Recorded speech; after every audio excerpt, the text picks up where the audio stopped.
রাসূলুল্লাহ সাল্লাল্লাহু আলাইহি সাল্লাম জুমার নামাজে আগে আসলে কি ফজিলত হবে, আগে আসলে অর্থাৎ জুমার নামাজে আসলে কি ফজিলত হবে শোনা দরকার আছে না নাই?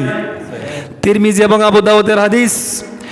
রাসূলুল্লাহ সাল্লাল্লাহু আলাইহি সাল্লাম বলেছেন, কয়েকটি কাজ করে যদি কেউ জুমার নামাজে এসে বসে, জুমার নামাজ সমাপ্ত করে, তাহলে তার জন্য কি স্পেশাল আমল রয়েছে, কি ফজিলত রয়েছে দেখেন। রাসূলুল্লাহ সাল্লাল্লাহু আলাইহি সাল্লাম বলছেন, মান গাসসালা ইয়াউমিল জুমআ ওয়া ইগতিসাল সুম্মা বাক্কার ওয়া ইবতিকার, কেউ যদি জুমার দিনে ভালোভাবে গোসল করে, সর্বপ্রথম কি করবে? গোসল। জুমার দিনের প্রথম কাজ থাকবে ভালোভাবে গোসল করবা, গোসল আদায় করার পরে সুম্মা বাক্কার ও ইবতিকার, দেরি না করে তাড়াতাড়ি যারা মসজিদে চলে আসে, তাহলে প্রথম কাজ হচ্ছে জুমার দিনে গোসল করা, দ্বিতীয় কাজ হচ্ছে তাড়াতাড়ি করে মসজিদে চলে আসা। ওলাম ইয়ারকাব, কোনো বাহনে না চড়ে পায়ে হেঁটে তাড়াতাড়ি যারা মসজিদে চলে আসবে।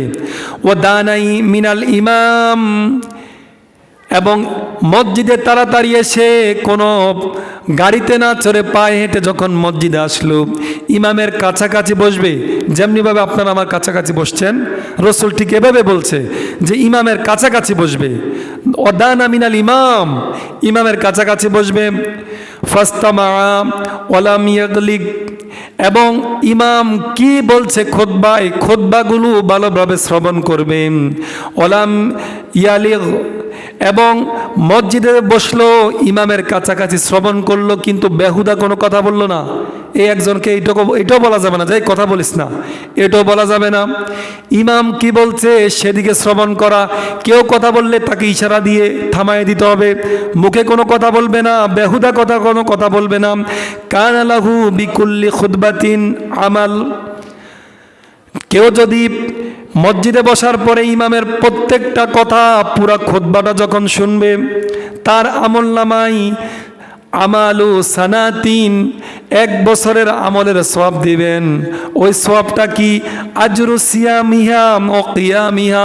রাসূল বলছেন, কেউ যদি একটানা 1 বছর রাত্রির বেলা তাহাজ্জুদ অর্থাৎ কিয়ামুল লাইল করে এবং দিনের বেলায় সিয়াম রাখে, যেমন সওয়াব তার আমলনামায় লেখা হবে, ঠিক কোনো ব্যক্তি জুমার দিনে এসে গোসল করে তাড়াতাড়ি মসজিদে আসবে, ইমামের কাছাকাছি বসবে, ইমামের কথা শুনবে, কোনো বেহুদা কথা বলবে না, এই 5টি কাজ যারা করবে তাদের আমলনামায় 1 বছর সিয়াম এবং কিয়ামের সওয়াব তার আমলনামায় লেখা হবে। সুবহানাল্লাহ বলি সবাই।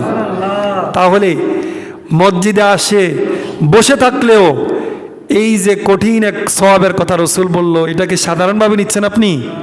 1 বছর কিয়ামুল লাইল অর্থাৎ সারা রাত আপনি নফল নামাজ পড়লে যে সওয়াব, দিনের বেলা সিয়াম রাখলে অর্থাৎ রোজা রাখলে যে সওয়াব, ওই 2 সওয়াব একসাথ করে 1 বছরের 1 দিন 2 দিন 1 মাসের নয়, বরং 1 বছর সিয়াম রাখলে কিয়াম করলে যে সওয়াব হবে, আপনি শুধু মসজিদে আইসা ইমামের সামনে বসে ইমামের কথাগুলো শুনবেন, কোনো কথা বলবেন না, যা বলছে তা শুনে থাকবেন, শুধু আপনার আমলনামায় সেটা লেখা হবে। সুবহানাল্লাহ বলি। তাহলে মসজিদে এসে কথা বলা যাবে? কথা বলুন, কথা বলা যাবে? কোনো কথা বলা যাবে না। মসজিদে আসবেন, ইমাম কি বলে সে কথাগুলো শ্রবণ করতে হবে। নিজের ইচ্ছায় কোনো কথা যদি আপনি না বলেন, তাহলে আপনার আমার আমলনামায় এ সওয়াব দিবেন কে? আল্লাহ। তাহলে এই সওয়াবের জন্য মসজিদে এসে আমরা কথা বলবো নাকি চুপ থাকবো? চুপ থাকতে হবে। চুপ থেকে ইমাম কি বলে রেসপন্স করবেন, সুবহানাল্লাহ আলহামদুলিল্লাহ এগুলো বলবেন। ইমাম কি বলতে চায় প্রশ্নের উত্তর দিবেন, কিন্তু আপনি আগ বাড়ায়া কোনো কথা বললে ওই কথার জন্য আপনার এই মসজিদে আসাও ঠিক, বসাও ঠিক, কিন্তু আপনার আমলনামায় ওই সওয়াবটা লেখা হবে না। এই জন্য আমরা প্রত্যেকেই সচেতন থেকে আমরা এই আমলটুকু যদি করতে পারি, আমাদের আমলনামায় আল্লাহ রাব্বুল আলামিন 1 বছর সিয়াম এবং কিয়ামের সওয়াব দান করবেন। সুবহানাল্লাহ বলে সবাই। তারপরে জুমার দিনের আরেকটি আমল হচ্ছে জুমার দিনে বেশি বেশি দোয়া করা। সুবহানাল্লাহ বলেন না? জুমার দিনে দোয়া কবুল করা হয়। রাসূলুল্লাহ সাল্লাল্লাহু আলাইহি সাল্লাম বলছেন, সাহাবীরা শোনো, জুমার দিনের একটা স্পেশাল সময় রয়েছে, যে সময়টায় তুমি দোয়া করলেই কবুল হয়ে যাবে, এমন কথা কি আমি তোমাদেরকে শোনাবো নাকি? সাহাবায়ে কেরাম বলে, ইয়া রাসূলুল্লাহ, অবশ্যই আপনি আমাদেরকে শোনাবেন।